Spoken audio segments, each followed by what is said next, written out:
바디랭귀지는 여러분의 연애 관계에 대한 충격적인 사실을 드러내요. 연인과의 관계에서 어느 단계에 있나요? 그저 수줍은 표정과 연인을 우연히 만지려는 부끄러운 시도들 뿐인가요? 아님 손을 잡나요? 또는 1년 정도 사귀었지만 여러분의 파트너가 거리를 두거나 시선을 감추나요? 이거 나쁜 징조인가요? 당황해야 할 때인 건가요? 걱정 마세요. 상상한 것만큼 드라마틱하지 않을 수도 있어요. 사람들에겐 비언어적으로 의사소통하려는 것들이 많아요. 우리의 바디랭귀지가 충분히 표현되면 아무 말도 할 필요가 없죠. 중요한 건 그걸 정확하게 읽는 거예요. 밝으면이 아무 말 없이 두 사람의 관계에 무슨 일이 일어나고 있는지 알 수 있게 도와드릴게요. 그리고 좋아요 눌러주시는 것 잊지 마세요. 상황 1. 모든 게 괜찮고 서로 좋아해요. 행복한 관계의 확실한 징표는 애인이 여러분과 눈을 맞추고 예상보다 조금 더 오랫동안 여러분의 시선을 응시하는 거예요.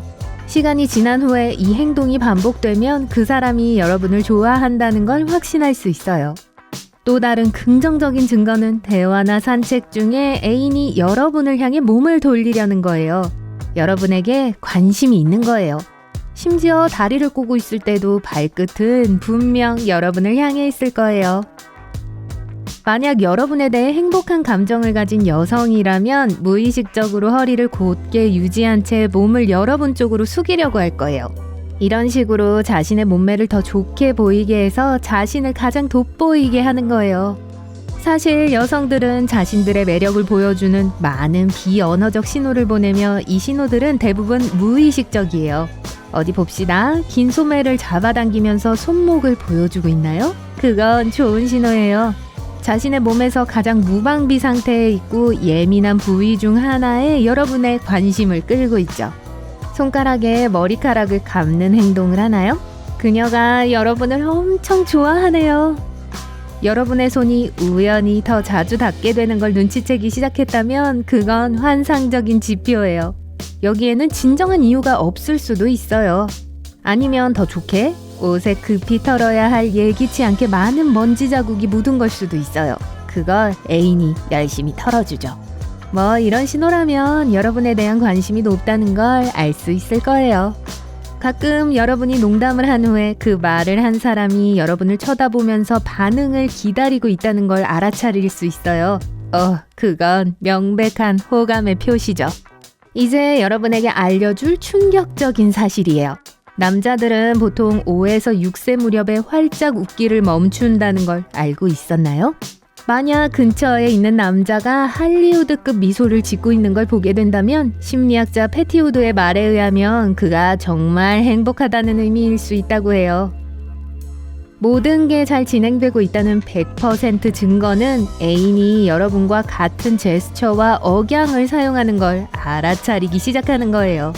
여러분을 놀리려는 게 아니에요. 여러분을 좋아해서 무의식적으로 여러분을 따라하고 있을 가능성이 더 높아요. 자신에게 매력적으로 보이는 걸 보면 동공이 확장된다는 말은 사실이에요. 그러니 만약 여러분이 있는 데서 그런 일이 일어난다면 관심이 있다는 확실한 증거예요. 애인이 여러분에게 많은 칭찬을 해요. 네, 확실히 여러분에게 빠졌네요. 애인이 여러분의 이름을 5분마다 부르나요? 힘들어하지 마세요. 여러분에게 마음이 있다는 지표예요. 사람들은 사랑하는 사람의 이름을 부르면 기분이 좋아져요. 여러분을 정말 좋아하는 사람은 여러분이 있는 곳에서 아주 활동적일 수 있어요. 만약 동시에 많은 걸 하려고 하면서 약간 격앙되게 움직인다면 최고예요. 여러분을 보는 행복함이 그런 식으로 행동하게 만드는 거죠. 만약 애인이 갑자기 낚시나 승마에 관심을 갖게 된다면, 근데 그게 여러분의 취미라면 여러분은 행복해도 돼요. 여러분을 너무 좋아해서 여러분과 관심사를 공유할 준비가 됐네요. 만약 누군가가 여러분과의 대화에서 여러분에 대해 알게 된 몇 가지 디테일들을 언급한다면 여러분이 그들에게 중요하단 걸 의미해요. 관계가 아주 좋을 것으로 보이네요. 여러분과 애인 사이에서 이런 징후들을 알게 되었다면 정말 좋을 거예요. 좋은 소식을 알려주었으니 좋아요를 눌러주세요. 이제 뭔가가 잘 되고 있지 않다는 지표인 반대를 이야기해보죠. 상황 2. 뭔가가 잘못되었어요. 대화가 필요해요. 애인에게 항상 뭔가를 말하려고 하는데 말하기가 항상 불편하다면 걱정스러운 신호예요. 몸이 여러분 쪽을 보지 않거나 눈을 쳐다보려 하지 않거나 거리를 두려고 한다면 말이죠. 이것들 모두 문제와 반감의 명백한 징후들이에요. 여러분의 반쪽이 친밀감을 피하려 할 때 키스는 빠르고 의례적인 게 되어버려요. 만약 잠들어 있을 때 여러분을 외면한 채 태아 자세로 잔다면 여러분의 관계에 경종이 울린 거예요. 대화를 나눠야 하는 또 다른 지표는 여러분이 한 농담에 대한 반응이에요.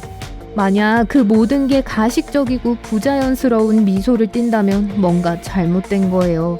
여러분의 주도에도 똑같이 적용돼요. 만약 반응이 열정적이지 않다면 여러분이 애인에게 매력적이지 않다는 걸 의미해요. 그런 사람에게 여러분의 시간을 낭비하지 마세요. 대화 중에 꼼팔과 다리와 같이 벽이 있는 걸 알아차렸다면 아마도 여러분의 관계에 모든 게 괜찮은지 생각해 볼 때예요. 만약 애인의 목소리가 불분명하고 말투가 까칠하고 눈은 항상 내려깔고 있다면 주목할 필요가 있어요. 여성들에게 중요한 것으로 문을 열어주지 않거나 먼저 지나가게 하지 않는 것과 같이 간단한 에티켓 규칙을 따르지 않을 때도 걱정해봐야 해요. 사실 여자들의 경우에도 마찬가지예요. 전화통화를 너무 많이 해서 애인을 잊는 경향이 있다면 비상이에요. 게다가 산책 중에 뒤처졌는데 애인이 뒤를 돌아보거나 속도를 줄이지 않는다면 관계가 멀어지기 시작했다는 걸 의미해요. 애인끼리 서로를 멸시하는 건 나쁜 징조예요. 눈을 치켜뜨거나 애인에 대해 나쁘게 이야기한다거나 비아냥거리는 말을 하거나 심지어 욕을 하는 경우가 될 수 있어요. 통계에 따르면 이건 이별 또는 이혼의 위험이 있는 예측 변수예요. 애인과 테이블에 같이 앉아있지만 애인은 이미 커피와 치즈케이크를 먹고 있을 때 여러분은 아직도 라비올리를 먹고 있다면 안 됐네요. 행복한 커플들은 일반적으로 서로의 움직임을 반영하기 때문에 어느 정도 일치성을 보여요.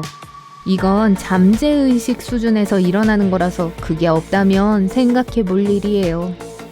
다투는 건 안 좋은 징조예요. 여러분은 말하겠죠.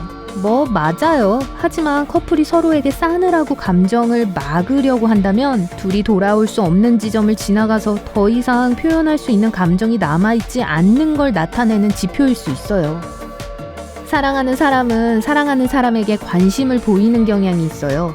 만약 옷을 바로 해주거나 머리를 매만져주는 게 아니라 단순히 머리가 지저분하다고만 말한다면 두 사람의 관계가 여전히 정다운지 생각해봐야 해요.